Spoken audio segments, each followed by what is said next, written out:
আজ কিছু অপ্রিয় সত্য কথা বলবো তোমাদেরকে, যেটা সত্যি কিন্তু অনেকজনের কাছেই অপছন্দের। আপনারা খেয়াল করে দেখবেন, প্রেমিক যুগলদের প্রায়ই দেখা যায় রেস্টুরেন্টে, পার্কে, সিনেপ্লেক্সে, নদীর পাড়ে, লেকের ধারে, কিন্তু এ সমস্ত জায়গায় স্বামী স্ত্রীকে খুব কম পাবেন। কথাটা কিন্তু সত্য, অপ্রিয় হলেও।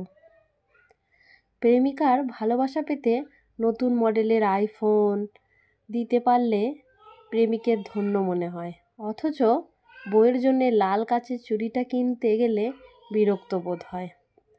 প্রেমিকার সাথে সারা রাত কথা বলাটা ভালোবাসার পরিচয় হলেও বউয়ের সাথে এক রাত গল্প করাটা নেহাতি বোকামি বলে মনে হয়। প্রেমিকার লাল গোলাপ পছন্দ বলে সারা দুনিয়া এক করে লাল গোলাপ হাতে দিতে ব্যস্ত প্রেমিক, কিন্তু বউয়ের জন্যে কখনো একটা লাল গোলাপের আবদারে তার আধিক্যেতা বলে মনে লাগে। প্রেমিকার হাতে বিস্বাদের খিচুড়িও অমৃত মনে হয়, অথচ বউয়ের রান্নায় একদিন লবণ কম হলেই সেটা তার ভীষণ বড় অপরাধ।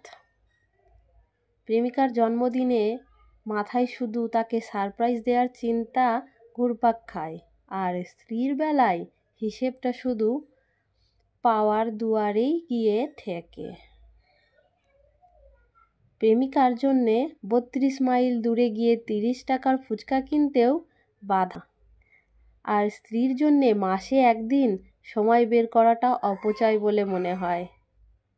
প্রেমিকাকে অসুস্থ হলে 10 মিনিট পরপরই তার খোঁজ নেওয়াটা কেয়ার বলে গণ্য, আর স্ত্রী অসুস্থ হলে কেয়ার দরকার হয় না, বিরক্ত বিরক্ত লাগে, কারণ স্ত্রী তো নিজেই সুস্থ হয়ে যাবে।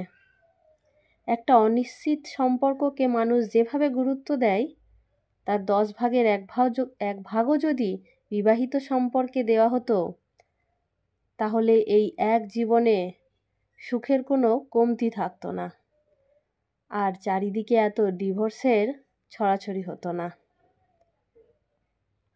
আপনার কাছে কি মনে হয় কমেন্ট করে জানাবেন, আর গল্পটা কেমন লাগলো সেটাও কমেন্ট করে জানাবেন।